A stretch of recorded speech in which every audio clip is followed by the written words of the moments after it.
Robbie here on our farm. Hey, I want to wish everybody a Merry Christmas. It's Christmas Eve right now. You should be getting this video for Christmas Day, and I just want to say Merry Christmas and Happy New Year to everybody, especially you, James, because I know you got to get a tree off your house. Help your dad get that tree off your house. So good luck with that. Don't hurt yourself. Really, what I wanted to talk about was pulling a battery on a John Deere 40 series tractor. This is a 2016.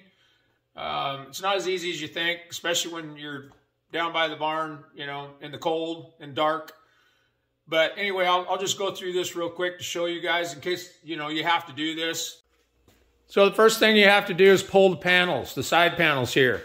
There's a panel here, and you got a panel on the other side, and then you got the nose, the grill with the headlights, and that, once you get those two panels off, that nose just slides straight up.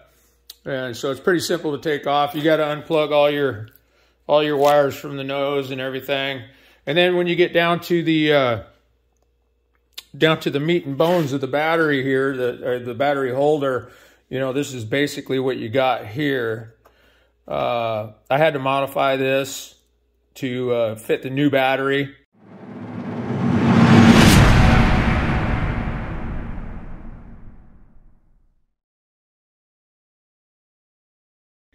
Because the old battery, you know, is 7 years old, so you're not going to get the exact same fit and finish. And so I had to modify that a little bit.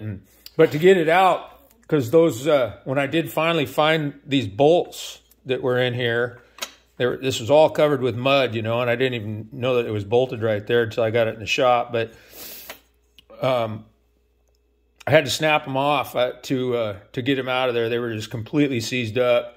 But to get this battery out, you know, it was like that tight, and I just stuck my screwdriver, a big screwdriver in there, and I bent that thing out far enough to get the old battery out, got the new one in, and I was able to drive it, you know, to the shop so I can get everything cleaned up and kind of see what's going on. And really, the bad thing about this design is, you know, the bolt goes right above this bracket here, and you can see that there's not a lot of room, you know, to even get a wrench in there. But you can get an open end wrench in there, 10 millimeter, and then you can ratchet, you know, from the top up here. And yeah, that's the fix for it right there. Oh, and these little knobs here on this battery, they came all the way up to here, so I just took my knife and I just cut those knobs off so they'd fit with this bracket. But you know, like most of you guys that you could see where, you know, this is kind of a bad design, you know. If they would have just had a tray here, you know, with the J-bolt and the bracket across the top, you wouldn't have to peel anything off. All you'd have to do is take two wing nuts off, right here, pull the bracket off, and you can pull the battery straight up, put the new one in, and you're good to go. But, I mean, it's done now. It's really not that big of a deal, but you know, when it's 8 degrees out and it's dark and you can't, you know, you always think the worst. Why did they do this way? But now that it's done, no big deal.